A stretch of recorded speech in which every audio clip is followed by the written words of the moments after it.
있을 겁니다. 우리 지난주부터 좀 새로운 시리즈를 진행하고 있습니다. 시리즈 이름은 분별이에요. 분별. 부제를 붙인다면 진짜 믿음과 가짜 믿음에 대하여 정도가 될 것 같습니다. 그러면 무슨 얘기 하게 될지 좀 대략 짐작이 가죠. 이 질문부터 해봐야 될 것 같아요. 여러분 예수님 믿나요? 네. 안 믿는 청년들도 있을 걸로 압니다. 네, 그래서 그냥 한 거예요. 그런데 이렇게 얘기를 해봐야 될 것 같아요. 어떻게 확신하세요? 여러분의 믿음이 가짜가 아니라 진짜라는 것을 어떻게 알 수 있죠? 우리 중 대부분은 이런 질문을 스스로에게 던져본 적은 없을 겁니다. 그래서 저는 이 시리즈가 좀 의미가 있다고 생각해요. 앞으로 몇 주 동안 우리는 거의 처음으로 우리 믿음에 대해서 질문을 던져보는 시간을 가지게 될 겁니다. 이 믿음을 어디에서부터 시작해야 하는지를 나누고 거기서 어떻게 나아가야 하는지를 배우게 될 거예요. 그 모든 내용들 한 3, 4주 정도 다루게 될 텐데 4, 5주까지 갈 수 있을 것 같아요. 그 모든 내용의 요약이자 시작이 오늘 말씀입니다. 오늘 말씀 여러분이 굉장히 잘 아는 사건 이야기입니다. 오병이어 기적 이야기예요. 처음 들어보는 사람은 없을 거라고 생각하지 않기로 했습니다. 처음 듣는 사람 있겠죠. 그래서 제가 좀 설명을 해볼게요. 예수님이 한적한 곳 베세다라는 곳이 있었어요. 그냥 어려운 말이라고 생각하지 않아도 돼요. 그냥 지역 이름이 베세다, 그런 지역이 있구나 이렇게 생각하면 돼요. 한적한 곳입니다. 사람들이 없는 빈들이에요. 근데 사람들이 어떻게 알고 예수님을 따라옵니다. 몇 명이 따라왔느냐? 남자만 5천 명이라고 나와요. 근데 5천 명은 이건 성인 남자만 센 숫자입니다. 여자들과 아이들까지 포함하면 10,000명은 넘는다고 생각할 수 있겠죠. 대단하죠. 스마트폰도 SNS도 없는 세상에 예수님에겐 그 정도의 팬이 있었어요. 예수님이 그들을 가르치세요. 찾아왔으니까 가라고 안 하고 가르치세요. 그러다가 해가 저물게 됩니다. 한참 가르치는데 누가 손을 들어요. 예수님, 네, 질문해 보세요. 아니요, 배가 고파요. 어떡하죠? 네, 남자만 5천 명 있는 여기 이 사람들 어떻게 먹일 수 있을까요? 막 우왕좌왕하고 하면서 우리 얼마나 있는지 한번 모아보자 했더니 떡 5개와 물고기 2마리가 있습니다. 그래서 오병이어가 거기서 나온 거예요. 떡 5개와 물고기 2마리. 근데 그걸 보고 예수님이 전혀 당황하지 않으세요. 음식에 대해서 축사하시니까 어떤 일이 일어나느냐, 막 요즘 삼성전자 주식처럼 막 폭발하기 시작합니다. 막 많아져요. 막 많아져서 거기 모인 사람들이 다 먹고 12광조리가 남았다는 얘기가 오병이어 기적 이야기예요. 이 기적은 여러분 예수님의 행적, 그러니까 예수님이 어떻게 사셨는지, 무슨 일을 이렇게 행하셨는지, 어떤 가르침을, 이걸 담은 사복음서라는 책이 있어요. 예수님이 어떤 일을 하셨는지 사복음서라는 책이 있는데, 이 사복음서 전체에 기록된 모두에 기록된 유일한 기적이 이 오병이어 기적입니다. 그러니까 성경은 이 기적을 굉장히 특별하게 생각하고 있는 거예요. 몇 가지 이유들이 있겠죠. 그 이유 중에 하나가 뭐냐면 이 기적이 보여주는 어떤 그림이 있기 때문입니다. 어떤 그림인가? 출애굽 그림입니다. 우리 또 새로운 청년, 또 어려운 얘기 있어서 미안해요. 출애굽 뭔지 제가 설명을 해보도록 할게요. 자, 이스라엘 백성들이죠, 이 사람들. 자, 이스라엘 백성들의 조상들이 있을 거 아니에요. 네, 할아버지 이렇게 해서 조상들이 있는데, 이 사람들이 430년 동안 애굽에서 노예 생활을 했습니다. 여러분, 이렇게 한 가지 상태가 430년 동안 지속되면, 가문에 걸쳐서 이렇게 계속 지속되면 그 상태가 그 민족의 문화 유전자 안에 새겨지게 됩니다. 생각해 보세요. 태어날 때부터 노예였어요. 우리 아버지, 우리 할아버지, 우리 증조 할아버지, 우리 고조 할아버지, 우리 4대, 5대, 10대 다 올라가도 다 노예예요. 그럼 우린 노예구나 라는 생각에 스스로 거기서 빠져올 생각을 하지 않게 됩니다. 그런데 애굽을 탈출했다는 뜻이에요. 애굽에서 나왔어요, 이스라엘 백성들이. 아니, 어떻게 나왔는가? 이스라엘의 하나님이 그들을 찾아오셨어요. 그 유명한 지도자 모세와 함께 오셔서 애굽과 싸우십니다. 그리고 그들을 애굽에서 이끌어 내셨어요. 그리고 약속의 땅, 이제 새로운 땅으로 가야겠죠. 나왔으니까 약속의 땅 가나안이라는 곳에 주셔서 거기서 살게 하십니다. 해피엔딩이죠. 아니요. 다시 그 애굽의 역사가 반복됩니다. 이스라엘이 그런 하나님을 배반하는 거예요. 여러분, 애굽에서 나오게 하신 하나님을 배반하면 어떤 일이 일어날까요? 다시 애굽을 경험하게 됩니다. 이들이 어떻게 되냐면 하나님 없는 다른 민족들처럼 우리가 되어야겠다 하다가 하나님 없는 다른 민족에 의해 바벨론이라는 제국에 의해서 나라가 망하게 됩니다. 다시 나라를 빼앗기게 된 거예요. 포로로 끌려가요. 그래서 거기서 오랜 시간 나라 잃은 백성으로 또 살아갑니다. 그러다 거기 계속 사는 건 아니에요. 나중에 돌아오게 돼요. 다시 그 약속의 땅 가나안으로. 그런데 와서 하나님을 예배하던 성전도 다시 짓고, 그리고 이제 사회적 안전망, 당시 사회적 안전망이었던 성벽을 짓습니다. 이제 우리는 도시인데 그 당시 사람들은 성에 살았거든요. 그 성이 도시인 거예요. 그걸 안전하게 보호할 성벽도 쌓습니다. 그런데 다시 나라를 빼앗겨요. 근데 이번에는 좀 신기한 게, 일단은 애굽 바벨론에 이어서 로마 제국에 의해서 나라를 빼앗기게 되는 거예요. 로마가 거기를 점령했어요. 그래서 그들에게 어떤 일이 일어났냐? 다른 나라로 가진 않습니다. 우리 땅이에요. 근데 우리 땅에서 포로 생활을 하는 거예요. 우리 땅에서 나라를 잃은 백성으로 살아가게 됩니다. 자유를 상실했죠. 여전히 포로 생활에서 벗어나지 못했어요. 자, 지금 이런 상태예요. 이들이 뭘 기다렸을까요? 뭘 기다리고 있었을까요? 새로운 출애굽이죠. 그렇죠? 새로운 출애굽. 우린 출애굽을 경험한 사람들 아닌가요? 네, 그 출애굽이 또 일어났으면 좋겠어요. 새로운 모세가 우리를 찾아와서, 그리고 그 모세와 함께 하나님이 우리를 찾아오셔서 그때 그 출애굽의 구원의 역사를 지금 여기 우리에게 이루어 주실 그날을 기다리고 있었던 거예요. 근데 이거는 그냥 막연한 소망이 아니었어요. 그런 일이 또 일어났으면 좋겠다라는 그냥 헛된 바람이 아닙니다. 왜냐하면 모세가 이렇게 얘기했거든요. 신명기 18장 15절 말씀인데 제가 한번 읽어보도록 하겠습니다.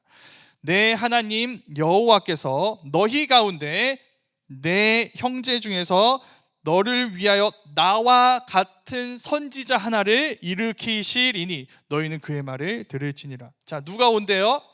나와 같은 선지자, 새로운 모세가 올 거래요.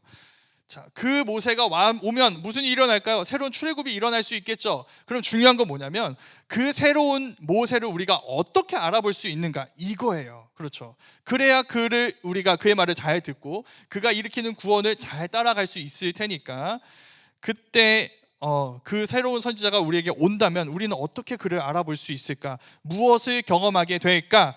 그때 나오는 게 뭐냐면 만나입니다. 만나. 또 어려운 얘기죠. 제가 설명해 볼게요. 만나는 뭐냐면 이스라엘 백성들이 애굽에서 나왔잖아요. 그리고 가나안 땅에 갔다고 했죠. 그 사이에 광야라는 곳을 지났어요. 근데 광야는 사막입니다. 물도 없고 양식도 없어요. 생존에 필요한 어떤 조건도 없는 죽음의 땅이에요. 그런데 여기를 어떻게 생존해서 건널 수 있었느냐? 그때 아무것도 없는 그곳에 하나 있는 게 있었어요. 뭐냐? 하나님이 있었어요. 하나님이 그 죽음의 땅에 함께 계시니까 살 수 있어요. 그러니까 내 생존을 좌우하는 건 뭐예요? 내가 지금 어디에 있느냐가 아니에요. 하나님과 있느냐 없느냐, 이거 알려주시려고 광야에서 하나님이 그들과 함께 지나가시는데 그들에게 바위에서 물을 내세요. 그 물을 마시니까 살 수 있죠. 하늘에서 양식을 내리세요. 만나예요. 그 양식이 만나입니다. 그래서 그걸 먹고 생존할 수 있었던 거예요. 바로 그 만나가 사인이에요. 새로운 모세가 와서 새로운 출애굽의 날이 우리에게 다가온다면 우린 새로운 만나를 먹을 거야. 이게 사인인데, 여러분 지금 그 일이 일어난 거죠. 어디라고 했어요? 빈들이라고 했잖아요. 빈들. 생존의 조건이 없는 그런 곳이에요. 그런데 거기서 기적의 양식을 먹었어요. 이거 우리가 기다리고 있던 그 그림이구나. 이걸 사람들이 알아챕니다. 요한복음 6장 14절에서 사람들이 그걸 먹고, 이제 오병이어 기적이죠. 그거 먹고 이렇게 얘기를 해요. 제가 읽어볼게요. 그 사람들이 예수께서 행하신 이 표적을 보고 말하되 이는 참으로 세상에 오실 그 선지자다. 알아차린 거죠. 그렇죠. 알아차린 거예요. 바로 이 사람이다. 그가 바로 모세가 말한 그 선지자, 그 새로운 모세다. 난리가 나는 거예요. 급기야 이들은 어떻게 하냐면 예수님을 왕으로 세우려고 합니다. 좋은 일이죠. 여러분, 많은 사람들이 예수님 좋아하게 되는 거 좋은 일 아닌가요? 네. 아, 이제서야 사람들이 예수님을 알아봤구나. 예수님 이렇게 급부상해서 수많은 지지 세력, 강력한 정치적 기반을 얻으셨구나. 이젠 어느 누구도 예수님을 함부로 대할 수 없겠구나. 무시할 수 없겠구나. 해피엔딩이죠. 아니요. 오병이어는 그렇게 끝나지 않습니다. 자, 왕으로 세우려고 했어요, 예수님을. 근데 예수님이 안 보여요. 예수님이 없어. 이렇게 모든 사람들이 열광하고 있는데 그 열광의 대상인 예수님이 그 자리에 없어요. 어떻게 하냐면 그 자리를 떠나버리십니다. 아무 말 없이 한마디도 안 하시고 그냥 떠나버리세요. 여러분 정도면 대충 분위기가 파악이 되죠. 그게 정확히 뭔지 알 수 없지만 예수님은 지금 이 사람들의 모습에 전혀 기뻐하지 않아요. 이 사람들의 반응에 전혀 동의하지 않으십니다. 그런데 이 사람들이 포기하지 않아요. 배를 타고 물을 건너 결국 가버나움이라는 곳에 가서 예수님을 만나게 됩니다. 이렇게 물어봐요. 예수님, 언제 여기 오셨습니까? 근데 진짜 묻고 싶은 건 언제가 아니죠. 뭐죠? 왜예요. 왜? 왜? 예수님, 우리의 환호 소리 못 들으셨어요? 왜 갑자기 떠나신 것입니까? 거기에 대해서 예수님이 이렇게 말씀하십니다. 우리가 읽은 요한복음 6장 26절 말씀이에요. 제가 읽어볼게요. 예수께서 대답하여 이르시되 내가 진실로 진실로 너희에게 이르노니 너희가 나를 찾는 것은 표적을 본 까닭이 아니요 떡을 먹고 배부른 까닭이로다. 한마디로 말하면 이렇습니다. 빵 때문이잖아. 표적이 아니라, 이 말이에요. 너네 그 표적이 나에 대해서 뭘 말하는지 알아서, 내가 어떤 존재인지 알아서 관심이 있어서, 나에게 관심이 있어서 온 거 아니잖아. 어제 배불렀던 것처럼 내가 너희의 다른 만족도 채워줄 것 같으니까 날 찾아온 거잖아. 너희는 지금 나에게 관심 있는 게 아니야. 너희 자신에게 있는 거지. 거기에 날 이용하는 거고. 근데 내가 왜 너희와 함께 있어야 하는 거냐? 어째 여러분이 알던 예수님 같나요? 어린아이들이 내게 오는 것을 막지 말라, 두 팔 벌려 여러분을 안아주시는 그 따뜻한 예수님처럼 보이나요? 우리 좀 솔직해집시다. 서운하죠. 서운하죠. 여기 지금 여러분 중동이에요. 한국이 아니라 중동. 중동 어떤 곳이냐면 햇빛이 뜨겁고 건조한 기후 때문에 생활 패턴 자체가 낮에는 밖에 나가지 않나요. 안에 머무르거든요. 근데 이 사람들 지금 그 낮에 뭐 했어요? 10,000명이 모여 있어요. 10,000명이 모여서 예수님 말씀 들었다니까요. 몇 시간 동안 날이 저물 때까지 예수님 말씀 들었어요. 어른부터 심지어 아이들까지. 여러분 이런 열심 따라올 수 있어요? 이들은 여러분 분명한 기적을 체험했습니다.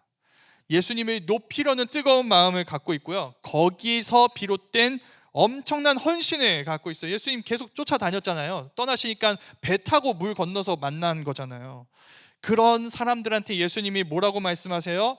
너넨 왜 이렇게 나에게 관심이 없는 거냐? 이렇게 말씀하세요. 지금까지 한 거 다 뭐죠? 우리 6시간 넘게 예수님 말씀 들었던 거 뭐가 되죠? 배 타고 예수님 찾아간 거 뭐가 되죠? 예수님 열심히 열정적으로 왕으로 세웠던 거 이거 뭐가 되죠? 그런 마음을 억누르고 이들이 이렇게 얘기합니다. 그러면 저희가 뭘 더 해야 하나요? 이렇게 얘기해요. 그때 예수님이 더욱 잔인한 말씀을 하십니다. 하나님께서 보내신 이 누굴까요? 예수님이죠. 나에 대해서, 예수님이 자신에 대해서 얘기하신 거예요. 곧 나를 믿는 것이 곧 하나님의 일이다. 자, 이건 이런 말입니다. 내가 간곡히 부탁한다. 제발 나를 믿어라. 이게 오늘 우리가 나누는 진짜 믿음과 가짜 믿음 중 첫 번째 파트입니다. 진짜 믿음일까요? 가짜 믿음일까요? 가짜 믿음이죠. 예수님에 따르면 지금까지 우리가 나눈 이들의 모든 행위들, 막 뜨거운 마음, 기적적인 체험, 열정적인 헌신, 확신, 내가 그분을 높이고 있다는 그 강력한 확신은 믿음이 아닙니다. 우리로 해볼게요. 이런 것들이에요. 예배 시간에 생생한 은혜와 기쁨, 막 감동을 느껴요. 누구 앞에서 간증해도 손색 없는 놀라운 기적을, 신비한 기적을 체험했어요. 뭐 순장, 찬양팀 임원, 다음 세대 부서, 교사 등 안 해본 사역이 하나도 없어요. 그럼에도 불구하고 우린 불신자일 수 있다는 거예요. 역대 최고로 우울한 설교죠. 그렇죠? 여러분이 한 모든 일들을 다 부정하는 것 같잖아요. 이게 다 우리랑 관련이 있어요. 우리가 갖고 있는 그게 믿음이 아닐 수 있대요. 근데 여러분, 이제 제가 은혜 파트로 들어가 볼게요.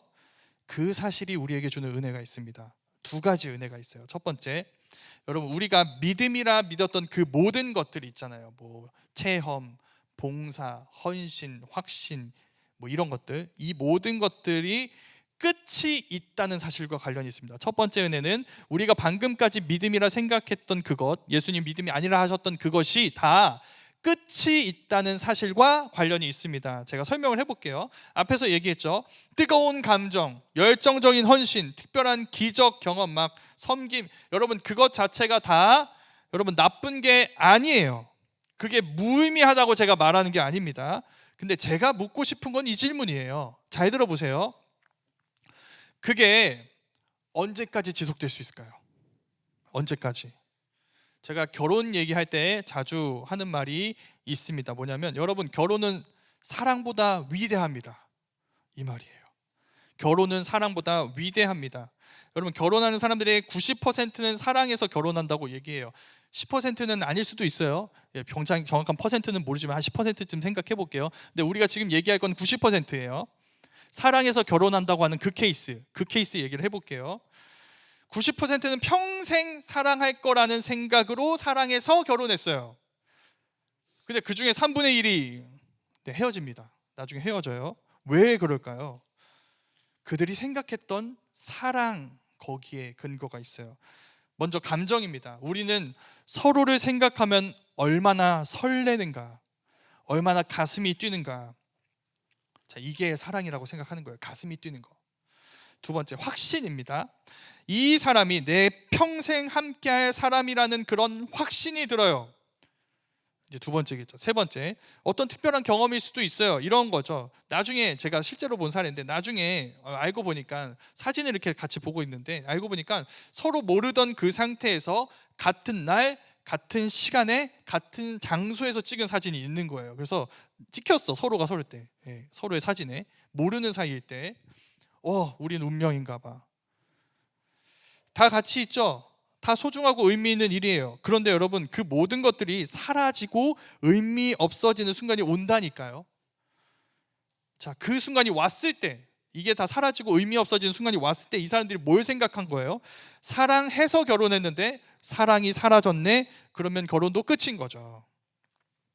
그래서 결혼은 사랑보다 위대합니다 라고 말했지만, 이 말은 결함이 있어요. 잘 들어보세요. 여러분, 사랑해서 결혼해야 되죠. 사랑해서 결혼해야 돼요. 여러분, 사랑하지 않는 사람은 결혼하면 안 돼요. 사랑해서 결혼해야 됩니다. 근데 중요한 건 이거겠죠. 뭐가 사랑인가요? 뭐가 사랑인가요? 생각만 해도 막 가슴 뛰고 두근거리는 이 감정, 이 사람이 내 사람이라는 확신, 이 사람과 나 사이에서 일어난 특별한 경험이 진짜 사랑은 아니라는 거예요. 자, 그건 우리 믿음에도 그대로 적용됩니다. 마찬가지예요. 여러분, 뭐가 믿음인가요? 에 답하기 전에 이야기한다면, 여러분, 믿음은 뜨거운 감정이 아니에요.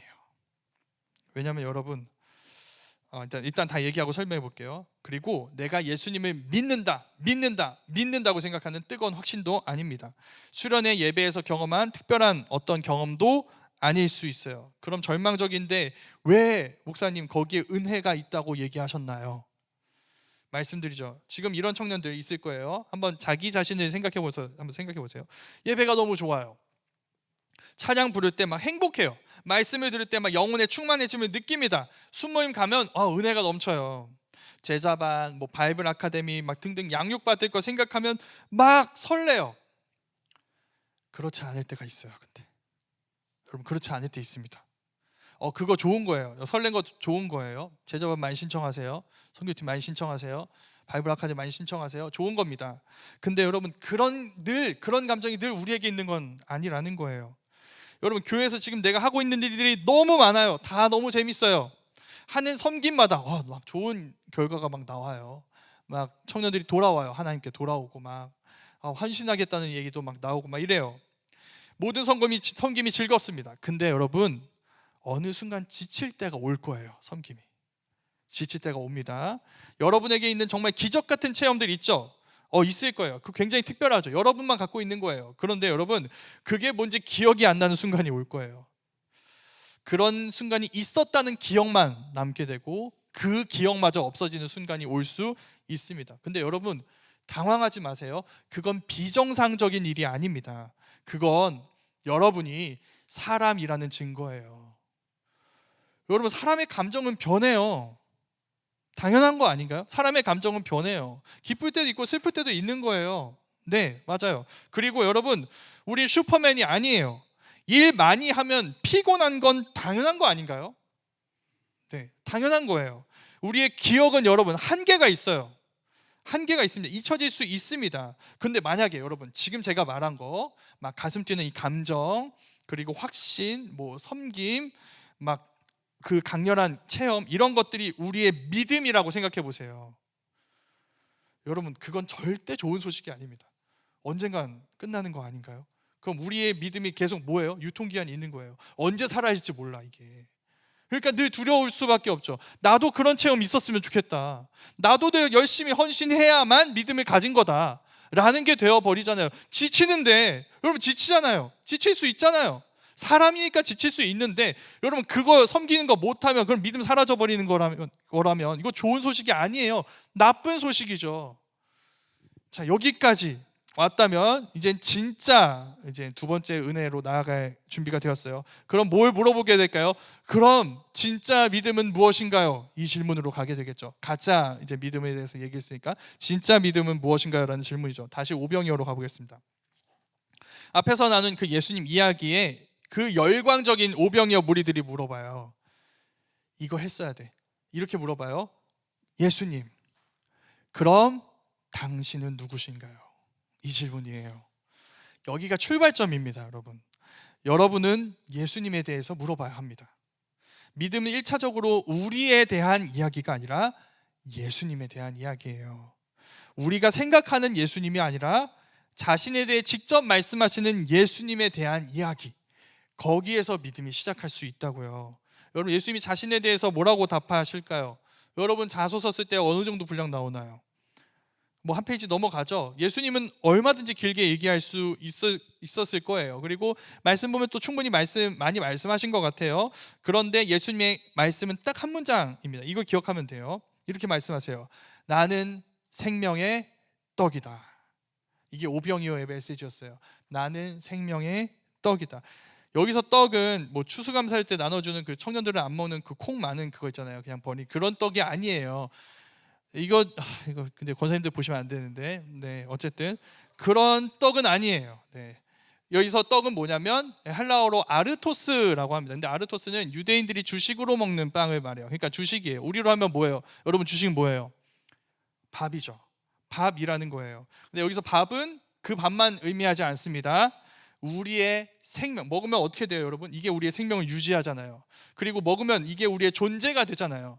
그렇죠. 우리의 생명과 존재를 형성하고 유지시키는 그 모든 것의 총체가 바로 밥, 아르토스예요. 그게 예수님이라는 거예요. 우리의 생명을 유지하고 우리의 존재를 형성하는. 예수님은 단순히 우리의 만족을 채워주러 오신 분이 아니에요. 믿음은 우리의 감정, 섬김, 특별한 경험을 믿는다는 말이 아닙니다. 예수님의 구원을 믿는 거예요. 예수님의 구원, 그 구원이 뭐예요? 우리에게 생명의 떡으로 자신을 내어주신 그 예수님 안에서 우리가 새로운 생명을 누리고 새로운 존재가 되는 사건이 구원. 이 구원을 믿는 게 진짜 믿음이에요. 이렇게 말하면 여러분 어떤 반응 올지 이제 예상이 됩니다. 자, 예수님이 생명을 주러 오셨습니다. 아무 반응이 없죠. 그렇죠. 왜냐하면 여러분 지금 뭐 하고 있어요? 여러분 숨 쉬고 있잖아요. 죽어 있어요? 아니, 숨 쉬고 있어요. 움직이고 있어요. 생각하고 있어요.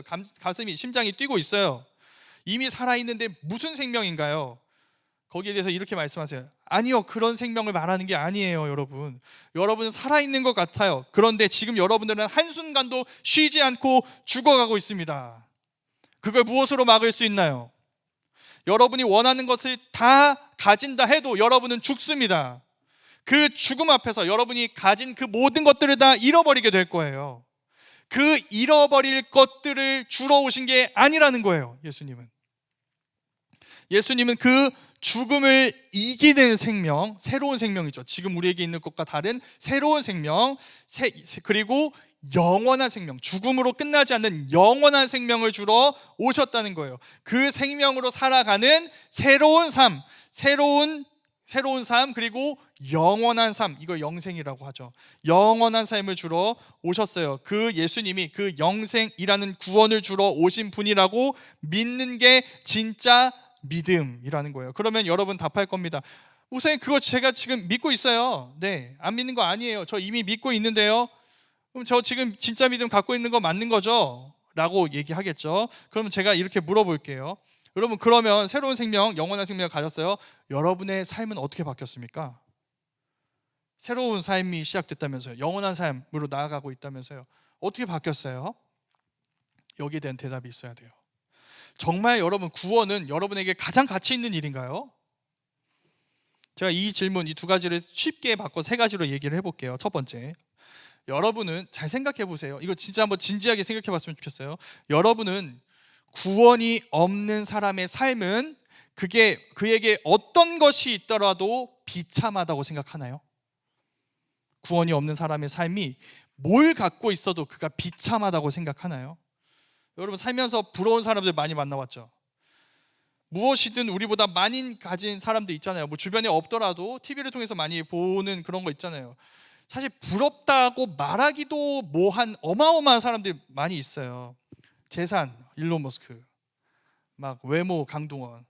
너무 옛날인가요? 강동원이 최고인 것 같아요. 저는 강동원. 그리고 인기, BTS 다 가질 수 있어요. 다. 여러분, 이게 나한테 온다고 생각해 보세요. 이젠 그럼 그렇게 그걸 다 갖는다면 여러분, 지금 내가 고민하고 있는 여러 가지 고민들이 다 해결되겠죠. 그렇죠? 다 이런 거에서 비롯되는 거니까. 다 끝났어요. 완전히 새로운 인생이야. 정말 많은 것들이 해결됐어요. 다 많은 것들을 내가 갖고 싶은 거 다 누렸어요. 좋죠? 자, 근데 제가 거기서 굉장히 사소한 조건 하나만 얘기를 해볼게요. 다시는 교회 나갈 수 없어요. 이제 예배 드릴 수 없어요.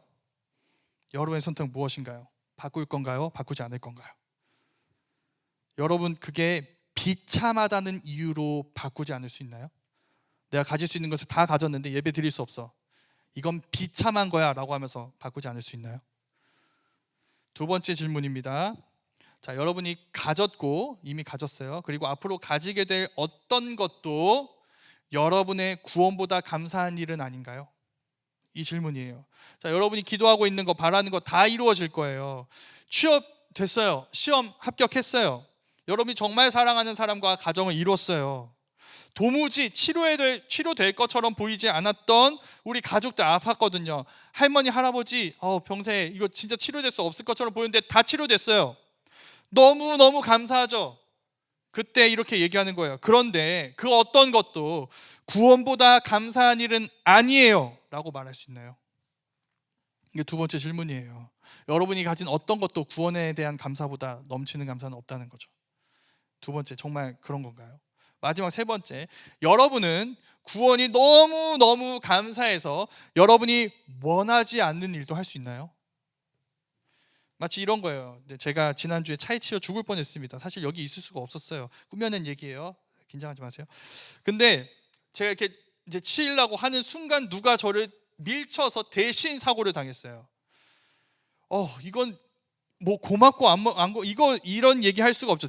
생명의 은인이잖아요. 그래서 제가 옆에서 쩔쩔매면서 병실에 누워 있는 그 제 생명의 은인에게 어떻게 제가 이 은혜를 갚을 수 있을까요? 막 이렇게 얘기하는데 그분이 이런 얘기를 해요. 제가 사실 며칠 월요일이죠. 월요일에 고아원 봉사를 하고 있는데 몸이 이래서 못 갈 것 같아요. 대신 가주실 수 있나요? 그건 좀 어려울 것 같아요. 제가 아이를 안 좋아해서요.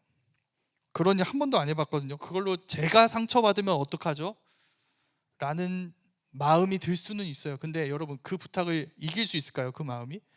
아니죠. 내가 하고 싶지 않지만 여러분, 그런 일들이 있었어요. 그러면 하게 되죠. 내가 원하지 않는 일이지만 하게 되죠. 여러분, 이게 여러분의 이야기이기도 한가요? 예수님이 하신 일들이 너무 감사해요. 그래서 내가 원하지 않는 일도 하게 되나요?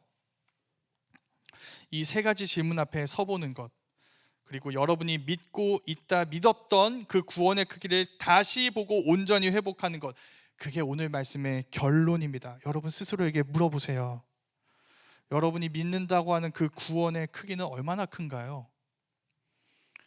여기에 대한 내 대답은 무엇이고 그 대답의 이유는 무엇인가요? 지금 내 믿음은 안녕한가요? 우리 그 질문으로 이 분별 시리즈를 시작해 봤으면 좋겠어요. 그리고 그렇게 시작된 여정을 끝까지 한번 가봤으면 좋겠어요. 진짜 끝까지. 그래서 우리 모두가 가짜 믿음이 아니라 진짜 믿음을 갖게 되고, 내가 생각하는 그 믿음 좋은 사람에 갇혀 있는 것이 아니라 내 현실을 보고 내 진짜 믿음을 한번 말씀 앞에서 돌아보고 그 진짜 믿음의 사람을 회복하는 우리 모두가 될 수 있었으면 좋겠습니다. 그 여정에 우리 함께 나아갈 수 있었으면 좋겠습니다. 우리 이 시간 함께 기도하도록 하겠습니다. 하나님, 우리 모두 질문하게 하여